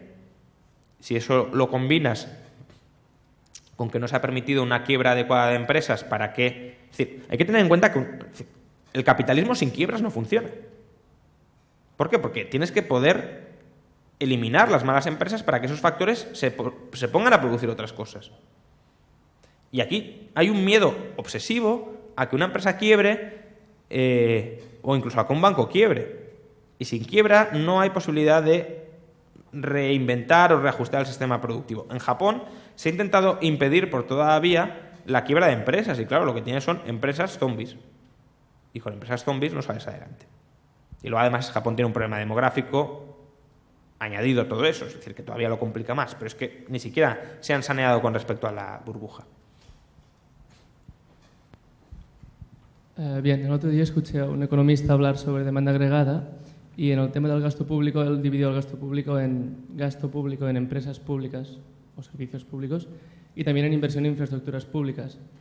Y dentro de este segundo grupo, en inversiones en infraestructuras públicas cosméticas, como podrían ser bien AVEs en zonas en que la rentabilidad pues, es muy baja, y inversiones en infraestructuras públicas productiva. Y este economista decía que el único apartado de gasto público en que se debería invertir mucho más es justamente en la productiva. Me gustaría preguntar si tú estás de acuerdo con esta afirmación. A ver, en abstracto, obviamente no puedo estar en contra. Que se diga que hay que invertir más en inversiones productivas, pues parece de sentido común. El problema es, ¿qué inversión pública es productiva? Porque esa es la decisión a la que se enfrentan los que deciden invertir. Y un empresario hace su estimación de rentabilidad, asume su riesgo y si ve que la rentabilidad que prevé supera el coste de financiar esa inversión, acomete la inversión. ¿Cómo conocemos cuál es la rentabilidad de una carretera, por ejemplo? Un empresario estima cuántos ingresos va a tener, cuánto le va a costar la carretera y ahí saca una tasa interna de retorno que compara con el coste de financiación. ¿Una carretera que no cobra peaje, por ejemplo? ¿Cómo estimamos cuál es su rentabilidad? O la de un aeropuerto que además se dice, no, tenemos que subvencionar la tarifa para que haya más vuelos. ¿Cómo estimas la rentabilidad? Es decir, ahí tienes externalidades positivas, porque claro, si abaratas artificialmente el precio del aeropuerto, pues tendrás más vuelos, eso generará más comercio, bueno, pero ¿cómo mides esas externalidades positivas sin precios? Entonces, lo que hay que tener siempre en cuenta es que el planificador no sabe. El planificador no es más listo que todos nosotros. Y todos nosotros, es decir, incluso el empresario con precios, costes, con su experiencia, conociendo bien el sector en el que se mete, no con una visión general de la economía de, bueno, aquí ¿qué hace falta? Sino conociendo muy bien la clientela, conociendo muy bien los proveedores, conociendo muy bien el entorno competitivo, etcétera. Incluso ahí el empresario se equivoca. Pues claro, imaginémonos qué va a hacer el político que no conoce nada, que no es experto en el tema, que además deliberadamente se niega a tener precios, costes en parte sí tiene, pero precios generalmente no los tiene. ¿Cuál es la rentabilidad de abrir una escuela o dos escuelas o tres escuelas o 20 o 100 o 500 o 1000 o 10.000 o 100.000? Entonces, bien, sí, en abstracto, claro, hay que invertir en cosas productivas, pero es que el Estado no sabe cuáles son esas cosas productivas. Justamente la ventaja del mercado y del proceso competitivo del mercado frente al Estado es que se terminan descubriendo cuáles son esas cosas productivas. Entonces, confiar que nos vaya a sacar de la crisis la inversión estatal, cuando además ya hemos visto en qué se ha dirigido la inversión estatal de los últimos 10 años, no es que los políticos digan voy a invertir mal, es que creen que están invirtiendo bien e invierten mal, porque eso va a cambiar ahora, que es que se han vuelto más listos. Y nos ha comentado, por ejemplo, que vía aumento del gasto puede aumentar los precios y no tiene por qué aumentar la producción, etc. Pero tenemos, bueno, a favor del caso keynesiano, como mínimo, hay una enorme literatura de rigideces salariales, costes de menú, hay razones de economía del comportamiento a favor de todo tipo de rigideces nominales, que entonces, en corto, como mínimo en corto, se dan los ajustes a través de cantidades y no de precio. Si estas rigideces, como las o como mínimo, si no aseguran el aumento de la producción, ¿cómo podrían dar como mínimo un poco de más manga ancha para el caso keynesiano? Y también cuáles de estas razones que ha explicitado, no solo, o sea, ya las críticas más en general, no sobre solo el multiplicador, seguirían en pie firme o se aplicarían a versiones nuevo keynesianas, como los modelos de GSE o otros. Sí. A ver, efectivamente, con rigideces de precios, tú puedes tener que haya primero un ajuste vía cantidades y no tanto vía precios. Lo que a mí me preocupa tanto del ajuste vía precios no es tanto que aumenten los precios absolutos, sino que aumenten los precios relativos. Que cambien los precios relativos. Porque efectivamente algunos factores pueden ser muy rígidos. Sus precios pueden ser muy rígidos, pero otros no.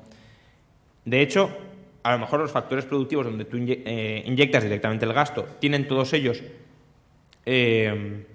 rigideces de precios, pero allí donde se dirige la renta no tienen por qué tener rigideces. De hecho, al final la renta se dirige a industrias de consumo. Bien.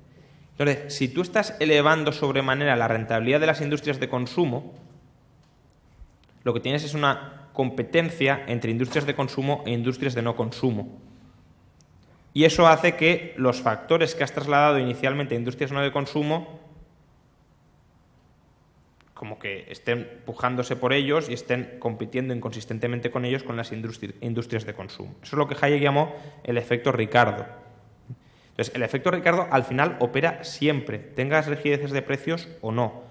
Y es verdad que teniendo rigideces, insisto, a corto plazo puedes aumentar la producción. Si es que yo creo que con estímulos del gasto, claro que aumentas la producción. Pero es que la cuestión es, ¿la aumentas de una manera consistente o inconsistente? Y la clave es si la aumentas de manera inconsistente o no. Sí, pero sobre la manera inconsistente no. Pero todo esto, aunque a largo plazo se reajustan los precios relativos, todos los factores de producción no están ociosos, etcétera, hay buenas razones, como mínimo, para en el corto plazo actuar. Porque, por ejemplo, deterioramiento del capital humano, gente que pasa a ser desempleable si, por ejemplo, a los 50 y pico años está fuera de la fuerza laboral, etcétera. Por lo tanto, también puede tener beneficios a largo intervenir en cuando tenemos un output gap de 8 puntos o cosas un poco desastrosas. Primero, el tema del output gap depende cómo lo midas. Es decir, quiero decir, España tiene output gap porque no está produciendo viviendas. Porque ese es el output gap que tenía. Podría producir muchas más viviendas si no las produce. Es necesario...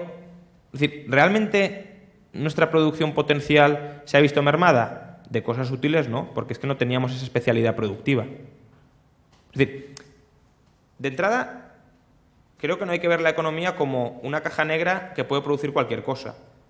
Una estructura productiva y una especialización productiva de la economía te permite producir ciertas cosas y está adaptada para producir ciertas cosas. Si no está adaptada para producir esas cosas, no tienes un gap con respecto a lo que no puedes producir. Solo es cuando cambias la estructura productiva que puedes producir esas otras cosas. Y luego, es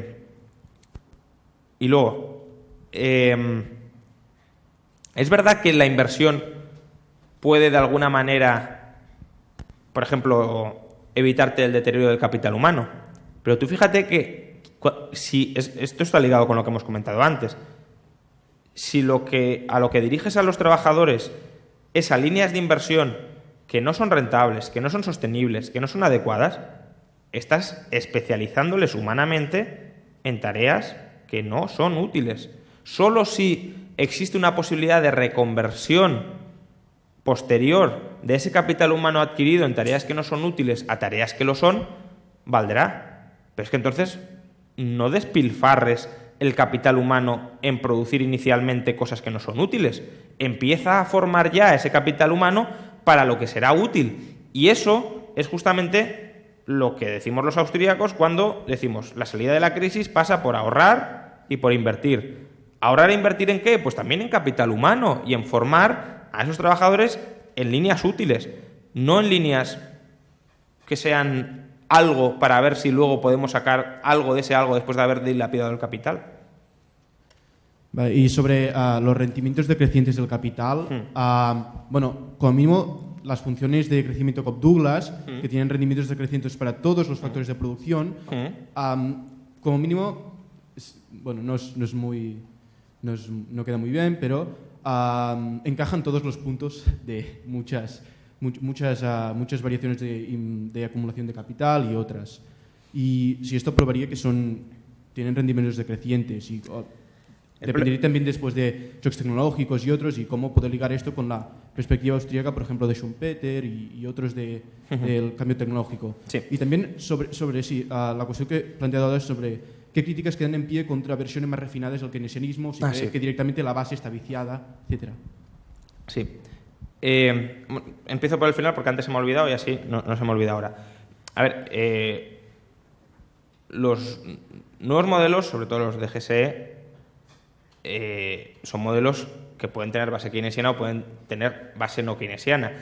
A mí los nuevos modelos, como planteamiento general, me gustan porque el keynesianismo tiene esas dos lecturas, ¿no? Tiene una lectura de muy macroeconómica, de solo estamos manipulando agregados económicos, y eso no me gusta. Tiene la lectura más de, en el fondo es la incertidumbre empresarial la que condiciona todo, y eso me gusta más, porque es una visión mucho más microeconómica de fenómenos macroeconómicos con la que coincido. Estos nuevos modelos se basan en esa visión microeconómica, y lo que intentan es, partiendo de funciones de utilidad, de funciones de producción, etcétera, ver cómo se generan fenómenos agregados. Bien, cada modelo es cada modelo, por tanto, habría que ir caso por caso para ver si son útiles o no lo son. Ahora bien, aquellos modelos que se basan en estos planteamientos keynesianos, obviamente tienen fallos de raíz, porque es que, vamos, yo lo que he intentado atacar son errores de concepción ya de base. Errores de concepción que además, y en mi libro, Los errores de la vieja economía, lo trato, dedico un capítulo al final, aparentemente pueden tener sentido. Es decir, si uno mira la economía, muchas de las cosas que dice Keynes parecen lógicas y parecen sensatas. Es solo cuando tienes una comprensión más integral de la economía cuando te das cuenta de que no tienen sentido. Y por eso, y también así respondiendo a una pregunta anterior, por eso yo creo que el keynesianismo también ha seducido mucho, porque muchas de las cosas que dice parecen ciertas y parecen lógicas. No es que Keynes se pusiese a decir burradas, hombre, algunas dijo, como estas que están anotadas aquí, pero que otras no, otras parecen muy sensatas, con lo cual seduce. Y estos modelos, pues en la medida en que hagan ciertas predicciones que parecen ciertas y pueden ser parciales, pues pueden tener esas trampas. Pero insisto, habría que estudiar cada uno de ellos para llegar a una conclusión. Y lo otro, sobre la función Cobb-Douglas. A ver, el problema básico es considerar que solo hay dos factores de producción. Y es que, o sea, eso me parece un error tan sumamente grande. Es decir, de la misma manera que el trabajo no es homogéneo, el capital tampoco es homogéneo. Y Cobb-Douglas, la función Cobb-Douglas, no el economista porque eran dos, vamos, la función Cobb-Douglas lo que hace es resumir el valor presente de todos los bienes de capital heterogéneos en un valor homogéneo. Pero es que eso no me sirve de nada. Es decir, ¿un ingeniero industrial es lo mismo que un bedel? Pues serán los dos trabajos muy dignos, ¿vale? Pero desde luego no son intercambiables, no realizan la misma función. ¿Una cafetera en un bar es lo mismo que un ferrocarril? Es que no tiene nada que ver. Entonces, es decir, ¿cuál es la rentabilidad? O el ferrocarril entra en rendimientos decrecientes porque hemos producido más cafeteras.